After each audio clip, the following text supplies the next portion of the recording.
দোয়া is like a missile. এই যে আমরা দোয়া করি, এটা মিসাইলের মতো। যুদ্ধে মিসাইল হামলা করে না? মিসাইল হামলা করার পরে এই মিসাইল লক্ষ্য বস্তুতে যে ভেদ করে, তেমনি দোয়ার মতো যদি আপনি দোয়া করতে পারেন, আপনি যেই জন্য দোয়া করেছেন ঠিক ওই জায়গায় যে আপনার দোয়া স্পর্শ করে। বিশ্বনবী যখন দোয়া করলেন, এই দোয়ার একটা ইমানি ধাক্কা, নুরানি ধাক্কা সাইয়েদনা ওমর ফারুকের হৃদয়কে স্পর্শ করে ফেলে। আজকে আমরা সাইয়েদনা ওমর ফারুকের বায়োগ্রাফি সম্পর্কে জানবো। ওমর ফারুক রাদিয়াল্লাহু তাআলা আনহু, the superhero of this উম্মাহ। এই উম্মার সুপার হিরো তিনি, ঠিক কি না? ওনার মুখের আগে লাঠি চলতো বেশি। সুবহানাল্লাহ পড়বেন না? মাঝে মাঝে লাঠি চালানোরও দরকার আছে না নাই? সাইয়েদনা ওমর ফারুক আমাদের জন্য অনুপ্রেরণা। Is the real superhero of Muslim উম্মাহ। তিনি এই উম্মার রিয়েল সুপার হিরো। এজন্য ওনার জীবনী থেকে আমরা কিছু শিক্ষা নেওয়ার চেষ্টা করব ইনশাআল্লাহ। পড়েন সাইয়েদনা ওমর ফারুক কিভাবে ইসলাম ধর্ম গ্রহণ করলেন, কিভাবে বিশ্বনবীর প্রাণের কলিজার টুকরা হলেন, এটা দিয়ে আমরা শুরু করি। আল্লাহ তাআলা সাইয়েদনা ওমর ফারুকের হৃদয়ের মধ্যে 3টা ধাক্কা মেরেছেন, ইমানের ধাক্কা। আওয়াজ করে বলতে হবে কয়টা? জোরে বলেন তো কয়টা? 3টা ইমানি ধাক্কা। এক হচ্ছে বিশ্বনবীর দোয়ার ধাক্কা। এক কি? দোয়ার ধাক্কা। 2 হচ্ছে সূরা হাক্কা দিয়ে দিয়েছেন আল্লাহ এক ধাক্কা। সুবহানাল্লাহ পড়বেন না? 3 হচ্ছে সূরাতু তাহা দিয়ে আল্লাহ দিয়েছেন আরেকটা ধাক্কা। এই 3টা ইমানি ধাক্কা যখন সাইয়েদনা ওমর ফারুকের হৃদয়ে লাগলো, উনি পড়তে আরম্ভ করেছেন আশহাদু আল্লা ইলাহা ইল্লাল্লাহ ওয়া আশহাদু আন্না মুহাম্মাদান আবদুহু ওয়া রাসূলুহু। চিল্লায়ে পড়েন আল্লাহু আকবার। বিশ্বনবী মক্কায় বসে বসে তাহাজ্জুদের সালাত পড়ে আল্লাহর কাছে দোয়া করলেন, আল্লাহুম্মা আইজ্জাল ইসলাম বিআহাব্বির রাজুলাইনি ইলাইক। ও আল্লাহ, 2 জন লোকের নাম বলবো, 2 জনের দরকার নেই। এই 2 জনের একজনকে আপনি ইসলামের সুশীতল ছায়া তলে এনে ইসলামকে বিজয় দান করে দেন। মুহূর্তের মধ্যে দোয়াটা কবুল করে নিয়েছে কে? বিশ্বনবী বললেন, আল্লাহ 2 জনের নাম বলবো আজকের দোয়ায়। আবি জাহাল ইবনে হিশাম, হয়তো হিশামের বেটা আবু জাহেলকে আপনি ইসলামের ভিতরে নিয়ে আসেন, কিংবা ওমর ইবনুল খাত্তাব, খাত্তাবের বেটা ওমরকে আপনি ইসলামের ছায়া তলে নিয়ে আসেন। ওমরে ফারুকের জন্য দোয়াটা কবুল করে নিয়েছে কে? মক্কার যে অবস্থা, আল্লাহর হাবিব সাল্লাল্লাহু আলাইহি ওয়াসাল্লাম বুঝলেন মক্কার এই 2 জনের একজন যদি আমার সাথে না থাকে, তাহলে মক্কায় দাওয়াতি কাজ চালিয়ে যাওয়া যাবে। আল্লাহরে বললেন, আল্লাহ বেশি চাই না, এই 2 জনের একজন, হয় আবু জাহেল নয় ওমর, হয় আবু জাহেল নয় ওমর। বিশ্বনবী যখন দোয়া করলেন, এই দোয়ার একটা ইমানি ধাক্কা, নুরানি ধাক্কা সাইয়েদনা ওমর ফারুকের হৃদয়কে স্পর্শ করে ফেলল। দোয়া ইজ লাইক এ মিসাইল। এই যে আমরা দোয়া করি, এটা মিসাইলের মতো। যুদ্ধে মিসাইল হামলা করে না? মিসাইল হামলা করার পরে এই মিসাইল লক্ষ্য বস্তুতে যে ভেদ করে, ঠিক কি না? তেমনি দোয়ার মতো যদি আপনি দোয়া করতে পারেন, আপনি যেই জন্য দোয়া করেছেন ঠিক ওই জায়গায় যে আপনার দোয়া স্পর্শ করে। সুবহানাল্লাহ পড়বেন না? বিশ্বনবীর দোয়ার মাধ্যমে প্রথমে সাইয়েদনা ওমর ফারুকের হৃদয়ে এক ধাক্কা লাগলো। 2 নম্বরে রব্বুল আলামিন সূরাতুল হাক্কা দিয়ে ওমর ফারুকের হৃদয়ের মধ্যে দিলেন এক ধাক্কা। পড়েন আল্লাহু আকবার। কোরআনের ভেতরে সূরাতুল হাক্কা নামে একটা সূরা আছে না নাই? আল হাক্কাতু মাল হাক্কা ওয়া মা আদরাকা মাল হাক্কা। পড়েন আল্লাহু আকবার। বিশ্বনবী যখন দোয়া করলেন, ওই দোয়া যখন সাইয়েদনা ওমর ফারুকের হৃদয়ে স্পর্শ করলো, সাইয়েদনা ওমর ফারুক সব সময় বিশ্বনবীরে ফলো করতে আরম্ভ করলেন। বিশ্বনবী ডানে গেলে লুকিয়ে লুকিয়ে ওমর ফারুক ডানে যায়, বিশ্বনবী বায়ে গেলে লুকিয়ে লুকিয়ে ওমর ফারুক বায়ে যায়। বিশ্বনবী একবার মসজিদুল হারামে যে নামাজ পড়তে শুরু করলেন, ওমর ফারুক তখন বিশ্বনবীর পিছু পিছু ছদ্মবেশে পেছন থেকে যে বিশ্বনবী কিভাবে নামাজ পড়ে দেখতে শুরু করলেন। বিশ্বনবী ইন দা মিন টাইম এশারা নামাজে আল হাক্কাতু মাল হাক্কা তেলাওয়াত শুরু করে দিলেন। আল হাক্কাতু মাল হাক্কা তেলাওয়াত শুরু করে দিলেন। তেলাওয়াত করতে করতে বিশ্বনবী যখন তেলাওয়াত করতেছে, ওমর ফারুক এরকম দুলতেছে আর মজা পাচ্ছে। ও মিয়া, বিশ্বনবীর কণ্ঠ বুঝি আমার মতো কণ্ঠ, আপনার মতো কণ্ঠ, আহমদ বিন ইউসুফের কণ্ঠ, আব্দুল বাসিতের কণ্ঠ না? বিশ্বনবীর গলায় যে কি সুরের ঝংকার আল্লাহ দিয়েছেন, কি সুরের লহরী আল্লাহ দিয়েছেন, একবার যে শুনতো পাগল হয়ে যেত। আল্লাহু আকবার। বিশ্বনবী সূরা হাক্কা মন্ত্রমুগ্ধ তেলাওয়াতে, মন্ত্রমুগ্ধ সুর দিয়ে, মন্ত্রমুগ্ধ কণ্ঠ দিয়ে তেলাওয়াত করতে লাগলেন। এশার সালাতে ওমরে ফারুক দুলতে লাগলেন। ওমরে ফারুক যত শুনেন অবাক হয়ে যায়, যত শুনেন অবাক হয়ে যায়, যতই শুনে অবাক। কিরে? কারণ তিনি আরবি ভাষা বুঝতেন। এত সুন্দর শব্দের গাঁথনি, এত প্রাঞ্জল বর্ণনা, এত সুন্দর অন্তমিল, এটা কবিতা না হয়ে পারে না। উনি মনে মনে ভাবলেন এটা মনে হয় কবিতা। It might be poem, it could be poem. Muhammad মনে হয় কবি হয়ে গেছে, তার কাব্য প্রতিভা দিয়ে সে এটা বানিয়েছে। তা না হলে এত সুন্দর কথা, এটা কবিতা না হয়ে পারে। ইন দ্য মিন টাইম বিশ্বনবী কিন্তু দেখতেছে না যে পেছনে উমর। বিশ্বনবী তেলাওয়াত করছিলেন। ইন দ্য মিন টাইম বিশ্বনবী পড়ছিলেন ওমা হুয়া বিকাউলি শাইরিন কলিলাম মা তুমিনুন। এই আয়াতের অর্থ হলো এটা কোনো কবির কথা নয়, খুব অল্প সংখ্যক লোকই তোমরা ঈমান আনো। সুবহানাল্লাহ পড়ে। এটাকে বলে কোইন্সিডেন্ট। কোইন্সিডেন্ট, হুট করে অনেক সময় মিলে যায়। যায় কি যায় না? আপনি একজনের কথা ভাবতেছেন, বাজারে গেলেন, বাজারে যেই দেখেন ওই লোকটা দাঁড়ায় আছে, এরকম হয় কি হয় না?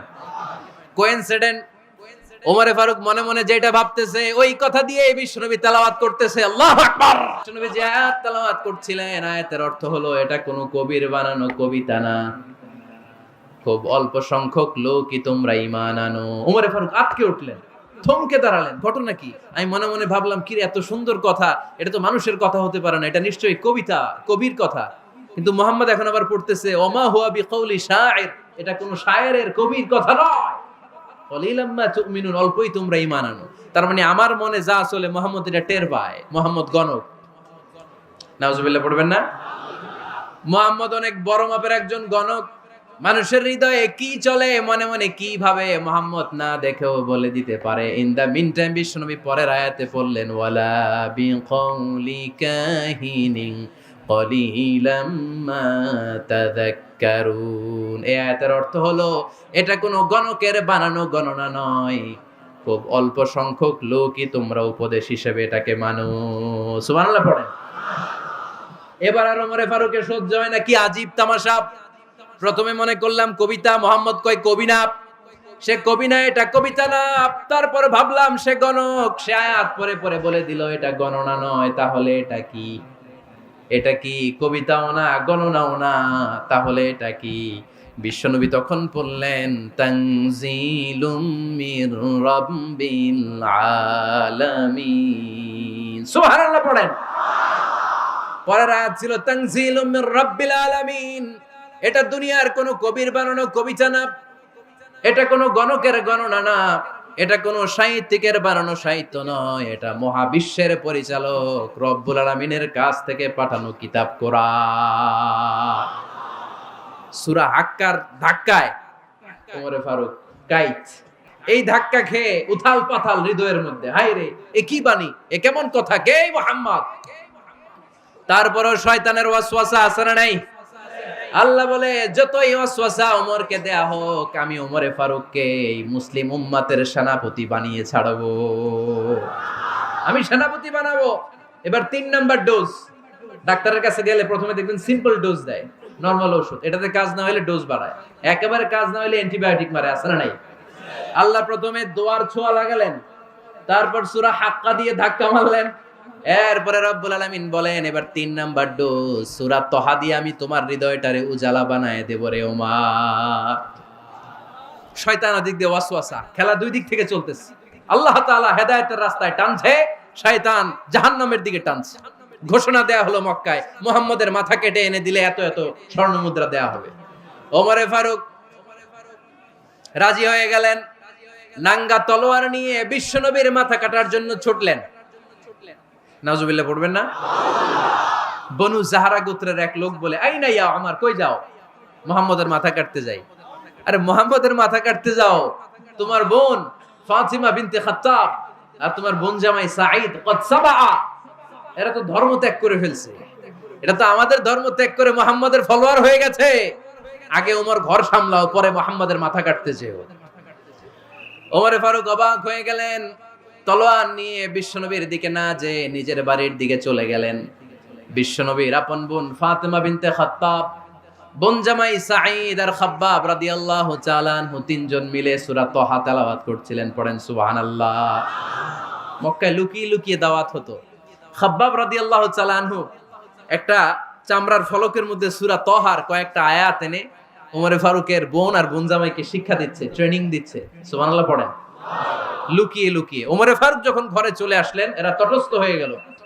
সাইয়েদনা খাব্বাব বিছানার তলায় লুকিয়ে গেলেন। ওমর ফারুক বললেন, দরজা খোলো।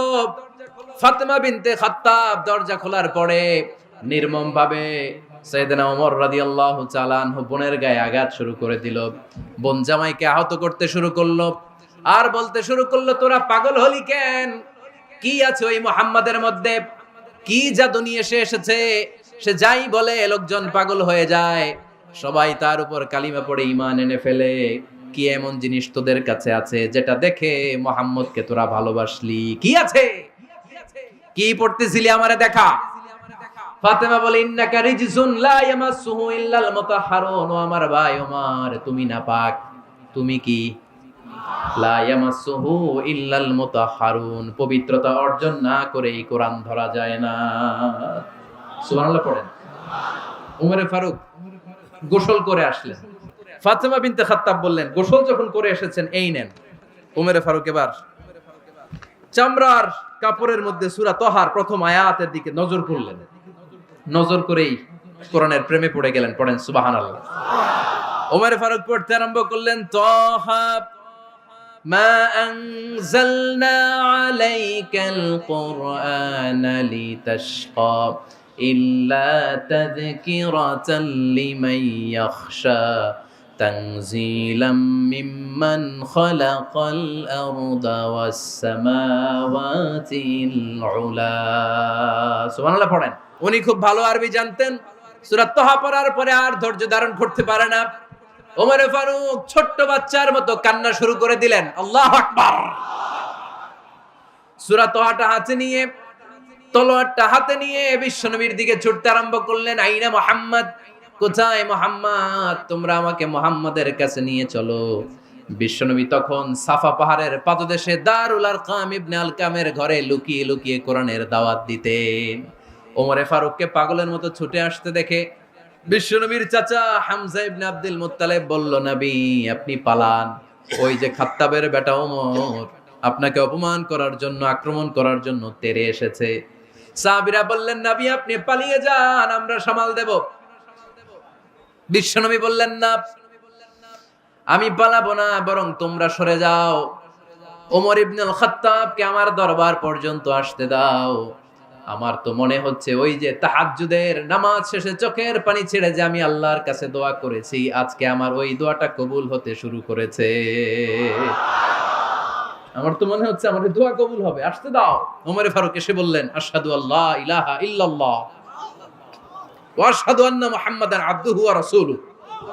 আমি সাক্ষ্য দিলাম আল্লাহ ছাড়া কোনো ইলাহা নাই, নিশ্চয়ই আপনি আল্লাহর প্রেরিত বান্দা এবং রাসূল। পড়েন সুবহানাল্লাহ। ওমর ফারুক যখন কালিমা শাহাদা পড়ে মুসলমান হয়ে বিশ্বনবীর হাতে হাত রাখলেন, মুসলিম সাহাবীদের মধ্যে খুশি আর আনন্দের বন্যা বয়ে গেল। মুসলিম হাতে গোনা সাহাবারা আল্লাহর প্রশংসা করলেন। বিশ্বনবী সাইয়েদনা ওমর ফারুককে জড়িয়ে ধরলেন। ওমর ফারুক এবার বিশ্বনবীরে বললেন, নবী গো, আলাসনা আলাল হক, আমরা কি সত্যের উপরে আছি নাকি আমরা ভুলের উপরে আছি? বিশ্বনবী বললেন, বালা নাহনু আলাল হক, আমরাই সত্যের উপরে আছি। সুবহানাল্লাহ পড়ে। অবশ্যই ওমর তুমি সত্যের উপরে আছো। ওমর ফারুক বললেন, তাহলে ফাফিমাল ইখতিফা, তাহলে লুকায় লুকায় আর দাওয়াত দেব কেন? আমি তো কালিমা পড়ে ফেলছি, আসেন আমার সাথে বের হই।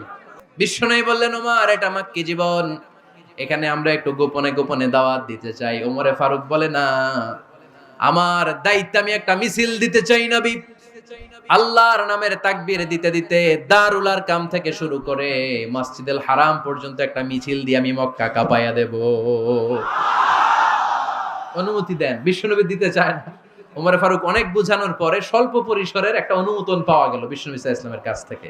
কিন্তু মিছিল যে দিবে, মিছিলের জন্য লোকের দরকার আছে না নাই? এখানে লোক নাই, আমি একাই মিছিল দিতেছি। এটা জমবে? মিছিল জমবে? খুঁজে উনি 11 জন মুসলিম সাহাবা পেলেন। কয়জন? ওমর ফারুক বললেন, 11 জনই সই। এই 11 জন নিয়েই আমি আল্লাহর নামের তাকবীর দিব। 2 লাইন করলেন। কয় লাইন? 2 লাইন। পেছনে 6 জন, আর এই লাইনের নেতা বানালেন বিশ্বনবীর চাচা হামজাকে রাদিয়াল্লাহু তাআলা আনহু।